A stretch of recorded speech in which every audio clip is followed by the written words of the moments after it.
La conversión de Saulo. Este es el tema de esta noche, la conversión de Saulo. El texto está en Hechos, capítulo 9, versículo 1 al 12. Saulo, respirando aún amenazas y muerte contra los discípulos del Señor, vino al sumo sacerdote y le pidió cartas para las sinagogas de Damasco, a fin de que si hallase algunos hombres o mujeres de este camino, los trajese presos a Jerusalén. Mas yendo por el camino, aconteció que al llegar cerca de Damasco, repentinamente le rodeó un resplandor de luz del cielo. Y cayendo en tierra, oyó una voz que le decía: Saulo, Saulo, ¿por qué me persigues? Él dijo: ¿quién eres, Señor? Y dijo: yo soy Jesús, a quien tú persigues. Dura cosa te dar coces contra el aguijón. Él, temblando y temeroso, dijo: Señor, ¿qué quieres que yo haga? Y el Señor le dijo: levántate y entra en la ciudad y se te dirá lo que debes hacer.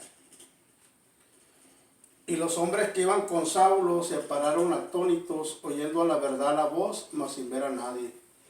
Entonces Saulo se levantó de tierra y abriendo los ojos no veía a nadie, así que llevándole por la mano le metieron en Damasco, donde estuvo 3 días sin ver y no comió ni bebió. Había entonces en Damasco un discípulo llamado Ananías, a quien el Señor dijo en visión: Ananías. Y él respondió: heme aquí, Señor.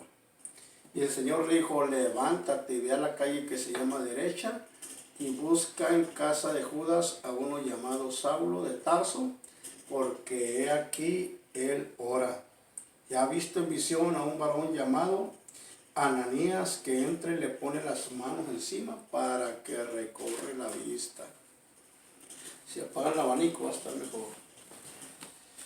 Entonces ahora vamos a tratar el tema La vez pasada, ustedes recordarán que tratamos el tema de cómo la iglesia de Jerusalén se vio la necesidad de transicionar. Yo le decía que transicionar quiere decir cuando uno hace un cambio, el proceso ese de hacer un cambio, ¿verdad? O sea, transicionar viene de una palabra como tránsito, de ahí, un movimiento que se hace, una acción. Entonces les expliqué yo la vez pasada lo que era la iglesia de Jerusalén, cómo transicionó, porque la iglesia de Jerusalén en un tiempo se conformó, no había movimiento, se bautizaban ahí, estaban muy contentos, creció la iglesia y todo muy bien, pero se les había olvidado que tenían que evangelizar el mundo. Entonces, a través de la persecución que se generó en Jerusalén, todos fueron esparcidos, les expliqué yo la vez pasada, que fueron esparcidos a diferentes partes, a Judea, Samaria, y aquí entramos en este tema. Pablo, o Saulo más bien todavía, primer punto, rumbo a Damasco. Damasco, esta ciudad de Siria, está a más de 200 kilómetros de Jerusalén. La carretera pasaba por Galilea. Damasco fue una de las ciudades más antiguas del mundo. Un poco antes de llegar a la ciudad, la carretera escalaba el monte Hermón, de donde se contemplaba la ciudad de Damasco. Una ciudad hermosa, blanca, que se extendía por una llanura verde. Ese era Damasco. Saulo, así empieza el capítulo 9, dice que Saulo, respirando aún amenazas y muerte, dice. En otras palabras, Saulo seguía alimentándose de ese odio contra los discípulos de Jesús. Saulo no estaba satisfecho con lo que hizo en Jerusalén, así que decide llevar su ataque más allá de los muros de Jerusalén. Y su próximo ataque se dirige a la ciudad de Damasco. Ese es el blanco ahora de Saulo de Tarso. Su encomienda es traer presos a Jerusalén a todo aquel discípulo de Jesús.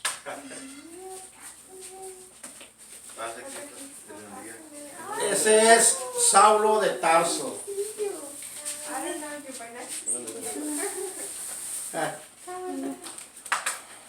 Hello.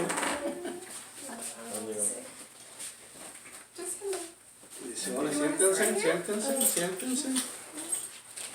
Entonces, decíamos que Saulo se alimentaba, ¿verdad?, de ese odio, de ese coraje contra los hermanos, ¿verdad? Hay gente que no quiere a los hermanos. Hay mucha gente afuera que no quiere a los hermanos. Hay gente, un día ya lo platiqué, pero no lo platicar, estaba en ese restaurante donde vas a comer tú, Samudio, muy seguido. ¿A cuál? Allí el buffet. Bueno, no fue en ese exactamente, pero fue en otro buffet. Y alguien me pregunta, oiga, ¿usted es cristiano? Sí, le dije yo, por la gracia de Dios. Y me estaba preguntando el hombre cosas y de pronto se levanta otro y me dice, si se pueden callar, por favor, no hablen de eso aquí. Así me dijo. Y yo pues ya tuve que hablar despacito, ¿verdad? Pero hay gente que no les gusta a los hermanos. No es nuevo, ahorita les voy a explicar que hay gente que no quiere a los cristianos. ¿Por qué no los quiere? ¿Por qué? Y les estaba explicando yo que Saulo era un hombre de esos. Dice la Biblia que este hombre se alimentaba de odio. O sea, no era nomás de que me caían mal los cristianos. Él los odiaba. Él ya había matado a cristianos.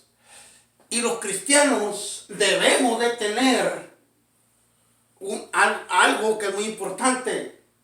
Debemos ser mansos, dice la Biblia. En otras palabras, los cristianos no se defendían. No se defendían si los estaban apedreando. Ellos no hacían por correr, por irse. No.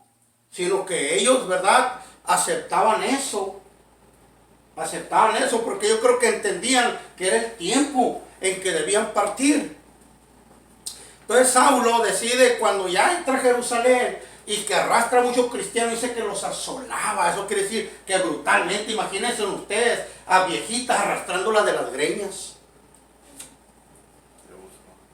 a hombres, ¿verdad?, que a lo mejor a patadas, a palos, no sé, pero esa palabra asolar quiere decir algo que haces con violencia. La gente cuando está enojada no piensa si eres hombre, si eres mujer, si eres adulto, si eres niño, no piensa en eso. Se deja llevar por lo que se alimenta. ¿De qué se alimenta? De odio. De odio. ¿De qué nos estamos alimentando nosotros? Nosotros nos estamos alimentando de la palabra de Dios. Pero hay gente allá afuera. ¿De qué se alimenta la gente que está afuera? De odio, de rencor. De odio, de rencor, de amargura y de muchas cosas. Hay gente que no le puede ni dice, ahora no ando de humor, ni me hablen. ¿Por qué? Porque su fuente de donde se alimenta no es algo sano. Pero lo que escuchamos la palabra de Dios, cuando la escuchamos, les contaba yo ahorita a mi esposa y los hermanos, que en mi trabajo yo tengo un amigo, a lo mejor me va a ver en el video. Este muchacho dice, hermano, dice, ¿por qué no baja la aplicación de la Biblia y yo me traigo una bocinita y la escuchamos? Y así yo le puedo hacer preguntas. Dije yo, qué buena idea, ni se me había ocurrido, Hay gente que le interesa, que quiere saber más de Dios, ¿verdad? Que busca de qué manera podemos conocer más de Dios. Sí. Así que dice Pablo, bueno, ya arrastré a unos hermanos aquí, ya les quemé sus iglesias, sus casas. Ahora voy a ir a otra parte. Fíjense, era un joven todavía Saulo de Tarso. Ojalá que nosotros nos prendiéramos el foco en lo bueno, ¿verdad? Que se nos prendiera el foco en hacer cosas buenas. Él usaba su corazón para hacer cosas malas. Para eso lo usaba Saulo. Y dice que se dirige él a una parte que llama Damasco. Ahorita yo le decía que Damasco es una ciudad siria que está a más de 200 kilómetros de Jerusalén. Que la carretera de Damasco pasaba por Galilea. Así que cuando Pablo pasó por Galilea, se acordó que ahí estaba el hombre a que él odiaba. Alguien que no conoció a Jesús. Wow. ¿No han conocido gente así? Que odia y no sabe por qué, si nunca le han hecho nada. Y le decía yo que Damasco es una de las ciudades más antiguas del mundo. Que un poco antes de llegar a la ciudad, la carretera escalaba un monte que se llamaba Hermón. Y cuando subías ahí, tú podías mirar la ciudad de Damasco. Algo hermoso, porque dicen que era blanca esa ciudad. Y dicen que había un valle verde, verde. Era una ciudad muy bonita, Damasco. Y Pablo dice, ahora voy para allá. Pero para ir para allá, necesito ir con el sumo sacerdote que me dé permiso para traerme a los cristianos y traérmelos aquí, traérmelos presos. Y luego matarlos. Regularmente los mataba Pablo. O sea, era tremendo este hombre. Punto número 2. Un resplandor de gloria. Si en ahí viene para el otro viernes, voy a poner a mi esposa que me interprete. Sí. Yo sé que va a entender más. Sí me entiende, pero yo sé que va a entender mejor. Okay. Un resplandor de gloria. El segundo punto. Ya cerca de Damasco, Saulo tuvo un encuentro sobrenatural. ¿Qué es sobrenatural? ¿Alguien entiende qué es sobrenatural? ¿Supernatural? ¿Qué es? Es algo que está por encima de lo natural. ¿Qué es natural? Natural es que nos dé cansancio, natural es que dormamos. ¿Qué podría ser sobrenatural? Sobrenatural es algo que nosotros no tenemos el control, algo que está por encima. Así que Pablo, cuando va llegando a Damasco, o Saulo, porque todavía no era Pablo, Saulo cuando va llegando a Damasco tiene un encuentro sobrenatural. ¿Con quién? Con Jesús. O sea, cuando usted le digan, oye, ¿y si existe Jesús? ¿Cómo es? ¿Verdad? Porque hay gente que les va a decir, ¿y cómo es? Porque hay gente que piensa que Jesús no existe. Porque la gente cree, como los científicos, que lo que ves existe. Y si algo no ves, no hay evidencia que exista. Pero el aire, nosotros lo respiramos y no lo podemos mirar. Existe, ¿verdad? Hay cosas que no las podemos explicar con lujo de detalle, pero podemos dar evidencia de que Jesús existe. Así que Pablo era de los que creía que Jesús, él creía que Jesús estaba muerto. Él creía que Jesús estaba muerto. Pensaba que Jesús estaba en una de las tumbas allá de Jerusalén. Y él va para allá. Y de pronto, él tuvo un encuentro sobrenatural. Eso es bien importante, tener un encuentro con Cristo. ¿Por qué es importante tener un encuentro con Jesús? Ahorita les voy a explicar. Lucas describe que una luz repentina y que tenía su origen en el cielo mismo, lo había rodeado. O sea, Lucas, el que escribe el libro de Hechos, dice que de pronto, posiblemente Pablo fue el que le platicó. Dice que una luz del cielo, o sea, que venía del cielo y lo iluminó. ¿Ustedes pueden creer eso? Sí. ¿Y cuántos los han vivido? Yo tuve una experiencia de esas. Un día, ya lo platiqué yo, un día estaba comiendo yo una hora de noche y de pronto sentí yo que una luz me llenó así, una luz. Y pensé yo que era un flash, que alguien me había tomado una foto y volteé a ver. Y a mi lado estaban unos compañeros y le pregunté a la compañera más cerca, ¿me tomaste una foto? Y me dice ella, no, dijo, yo pensé que tú te habías tomado una foto, dice, y volteé. Y volteé, dice, y miré una luz, así que como si te bañara una luz. Lo último que miré yo la luz cuando se desapareció, se fue haciendo chiquita, chiquita, chiquita, una bolita. Desapareció en el marco de la puerta. Me quedé tan impresionado porque yo no sabía todavía qué era, no entendía, que fui a preguntarle a la muchacha que atendía ahí, que si me dejaba ver los videos, porque yo quería saber qué era eso. Se va a las cámaras y me dijo que no podía hacer eso. Pero lo que le estoy diciendo es real. Lucas está explicando que Saulo, una luz que vino del cielo, lo rodeó. Esta luz era más clara que el sol. Era más fuerte que el sol, así como el mediodía, que uno voltea hacia arriba, va, que uno hace hasta así, porque porque no puede mirar el resplandor del sol, pues era más claro que el sol. Una vez, hermano, cuando iba para Tijuana, en el freeway, y ya estaba oscureciendo, eran como las 7. Y de repente una luz, se miraban todos los carros. Y ¿te acuerdas? Era como un spaceship. Y la gente toda asustada Se pararon. chocaban en cadena los carros. Y era una luz. Una luz como verde, ¿no era? No, blanca la luz. Oh, wow. Y no solamente aquí, también en Tijuana todo estaba pasando. En México también esa luz. Y no acertaron qué era, decían que era un cohete espía. Pero no puede ser un cohete espía, pues Estados Unidos tiene la mejor tecnología para derribarlo si no se identifica. No supieron qué era. No supieron qué era, pero estaba bien demasiado fuerte la luz. La gente asustada chocaba en cadena y no hacía nada la luz. Ahora imagina Saulo. Imagínate, Saulo. Dice que esa luz venía del cielo, dice la Biblia que fue repentina. Porque los actos de Dios son repentinos, cuando menos te lo esperas, paz. Porque dice la Biblia que cuando recibieron el Espíritu Santo también fue de repente. Dicen que oyeron un estruendo de repente. Hay cosas que suceden de repente en nuestra vida. Dios hace cambios en nuestra vida de repente. Ves que ¿verdad? Ves que nosotros sentimos que todo va en dirección incorrecta y sentimos como que las cosas no se acomodan y sentimos como que va mal y nos salen mal las cosas que estamos haciendo en nuestro trabajo, en nuestra escuela, en donde nosotros estamos. Pero cuando confiamos en Dios, Dios de repente mete su mano y todo aquello cambia. ¿Verdad? Cuando Dios mete su mano, Dios necesita nomás un de repente para cambiar todo. Y todo cambia. En este caso, dice Saulo que de repente esa luz lo rodeó. Lo rodeó y se cayó a tierra.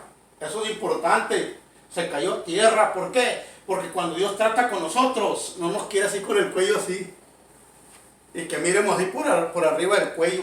Dios nos quiere humildes. No hay mejor postura que cuando estamos aquí.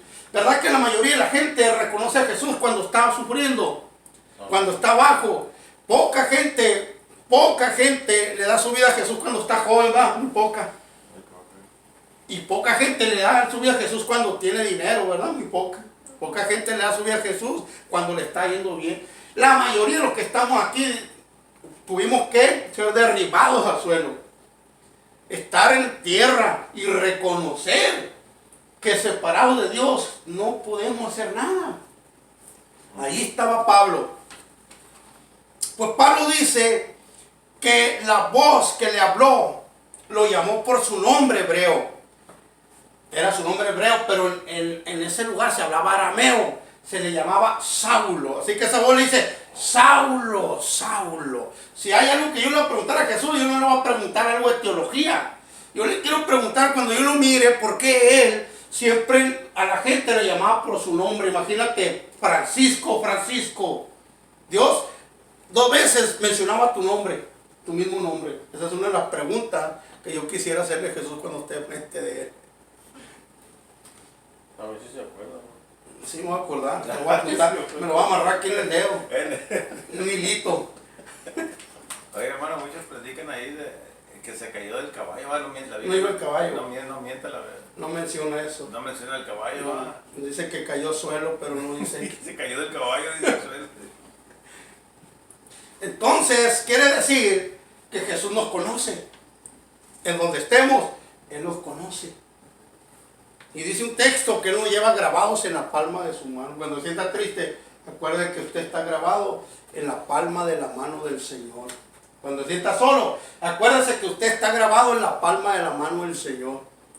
Cuando siente que las cosas no van como usted quisiera, acuérdense que su nombre está grabado, no en letra de oro, no en un diploma, no, su nombre está grabado en la palma del Señor.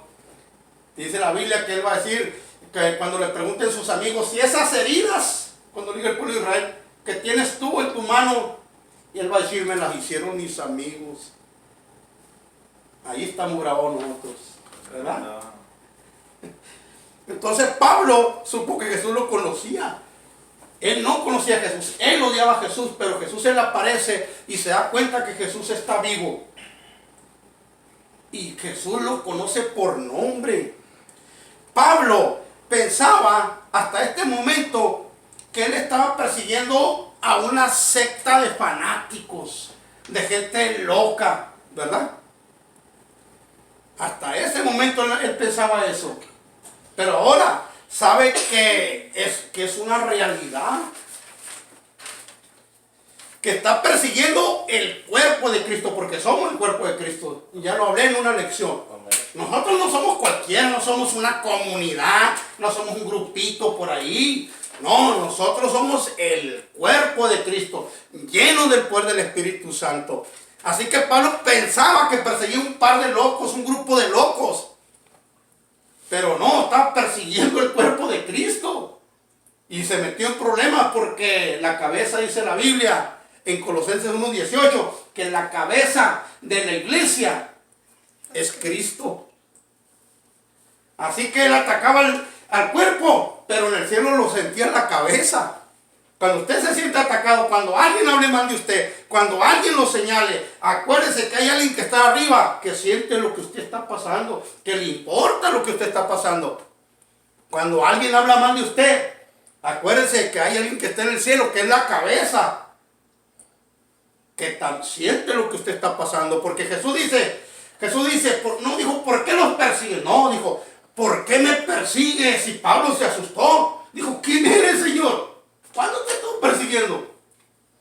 ¿Por qué me persigues? ¿Quién eres, Señor? Yo soy Jesús al que tú persigues, le dice. No estás persiguiendo a la iglesia, me estás persiguiendo a mí. En otras palabras, el que se mete con usted, se mete con papá. ¿Verdad, Samudio? El que se mete con alguna de tus hijas se encuentra contigo, Samudio. ¿Verdad que sí? Sí, dale. El que se mete con los hijos de Dios se encuentra con papá. Cuidado cuando alguien le haga algo a un cristiano. Cuidadito. Porque Dios corrige. Último punto.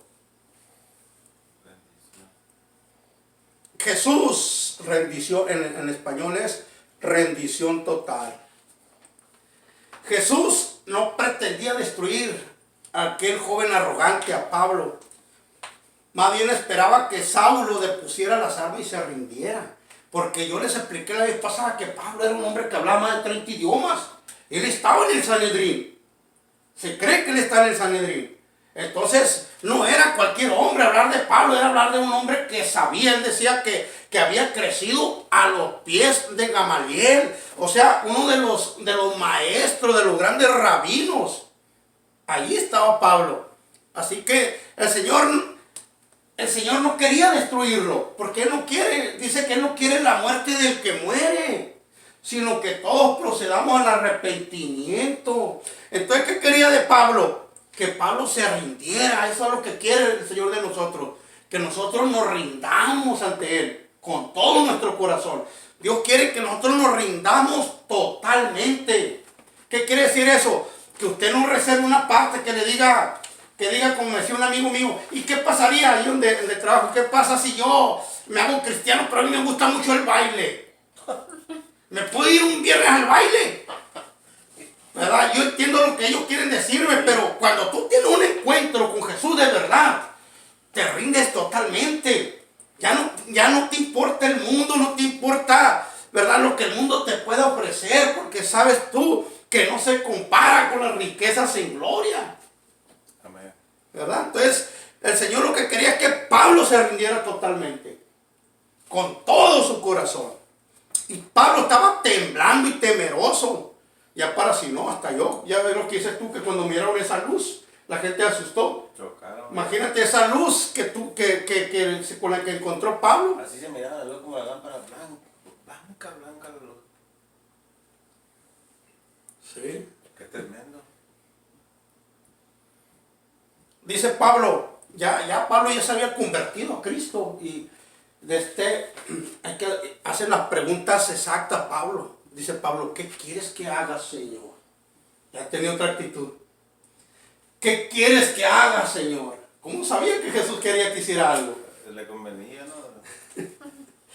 Pablo ya estaba entendiendo cuál era la postura, porque cuando Dios nos habla, ¿sabe por qué nos habla Dios?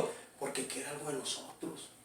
Nuestras vidas tienen un propósito. Que usted esté aquí no es casualidad, es propósito. Usted tiene propósito en su vida. Usted no anda por accidente o por casualidad en la vida, no. Usted anda por propósito, porque el que lo formó en el vientre de su mamá le dio propósito. Amén. Le dio sentido a su vida. Así que le dice Pablo, ¿qué quieres que haga, Señor? Jesús le dice que tiene que entrar a la ciudad y recibir ahí lo que se debe de hacer. Tenía que entrar a Damasco y en Damasco le iban a decir qué tenía que hacer. Qué tremendo esto que le voy a explicar. Dios a veces no nos dice todo. No nos dice todo lo que vamos a pasar. A veces que Dios nos dice cierta parte, pero adelante nos comunica lo que sigue. Así que le dice a Pablo que le dice que se vaya, que entre en la ciudad y que adentro de la ciudad van a decirle lo que él tiene que hacer. Se levantó Pablo y como pudo, ¿verdad? Y es interesante esto que dice la Biblia, que se levantó. ¿Por qué es importante? Porque eso quiere decir que él estaba entendiendo y empezó a obedecer. Él no se quedó sentado. Cuando Dios nos llama, no nos llama para que nos quedemos sentados, nos llama para que nosotros vayamos hacia donde Él quiere. Y se levantó Él y quiso abrir los ojos. Todo ese tiempo había estado hablando con Jesús con los ojos cerrados. ¿Por qué cree? Tenía miedo. Porque todo el tiempo que Él estuvo hablando con Jesús tenía los ojos cerrados. Primero porque la luz le pegó y lo dejó ciego. Pero ¿sabe usted que las mejores cosas que suceden en la vida se dan con los ojos cerrados? Dele un abrazo a alguien y cierre sus ojos. ¿Verdad? Tiene que dar los ojos para sentirlo. Sí. ¿No?